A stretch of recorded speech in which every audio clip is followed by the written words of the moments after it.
ဇလန်းအစမှာတော့ကောင်လေးတစ်ယောက်ဟာပင်လယ်ကမ်းစပ်မှာအေးအေးဆေးဆေးငါးဖမ်းနေခဲ့ပါတယ်။အဲ့ဒီလိုငါးဖမ်းနေရင်းနဲ့ထူးထူးဆန်းဆန်းနဂါးပေါက်လေးတစ်ကောင်ကိုဖမ်းမိသွားတာပေါ့ကောင်လေးကအံ့ဩပြီးနဂါးလေးကိုတွားကင်လိုက်တဲ့အချိန်မှာတော့နဂါးလေးရဲ့အကိုက်ကိုခံလိုက်ရပြီးသတိမေ့လဲသွားပါတော့တယ်ဒါပေမဲ့သူပြန်နိုးလာတဲ့အချိန်မှာတော့အရင်ကနဲ့မတူပဲထူးခြားတဲ့စွမ်းအားတွေရရှိသွားပါတယ်။သူဟာရေအောက်ထဲကအရာအလုံးကိုအတိုင်းသားမြင်နေရတဲ့အပြင်အဲ့ဒီနဂါးလေးကိုပါစိတ်နဲ့ထိန်းချုပ်နိုင်သွားတာပါဒီစွမ်းအားကို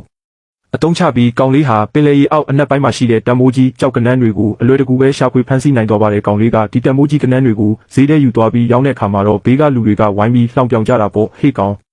မင်းမရှိတာပိုက်ကုံစုပ်လေးတစ်ခုတည်းလေဒီလိုရေနက်ပိုင်းကကနန်းတွေကိုဘလို့လှုပ်ဖမ်းနိုင်မှလဲဆိုပြီးလိန်ညာရောင်းနေတယ်လို့ဆွဆွဲကြပါတယ်အဲ့ဒီအချိန်မှာပဲပင်လယ်စာစားတောက်ဆိုင်ကြီးတွေပိုင်ဆိုင်တဲ့တထေးကြီးတယောက်လာပြီးကနန်းတွေကိုတေချာကြည့်ကဒါတွေကတကယ်တံမိုးကြီးကနန်းစစ်တွေပဲငါကုန်ဝယ်မဲလို့ပြောလိုက်ပါတော့တဲ့ဘေးကမနာလိုတဲ့လူတွေကတော့အငြိမ်မနေပဲတထေးကြီးတေချာကြည့်ပါဦးဒါတွေကအတုတွေဖြစ်မှာပေါ့ဒီကောင်ကလူလိမ်ပါဆိုပြီးဝိုင်းထားကြပါတယ်တထေးကြီးကလည်းငါကတတန်းရင်ပင်လယ်စာဆိုင်ပိုင်ရှင်ပါငါကိုမင်းတို့ကလူလိမ်ခံရမှာစိုးရိမ်နေတာလားလို့ခက်ပြက်ပြက်ပြောလိုက်တော့မှဟိုလူတွေလည်းစကားတွေထစ်ကုန်ကြပါတော့တယ်နောက်ဆုံးမှာတော့တထေးကြီးက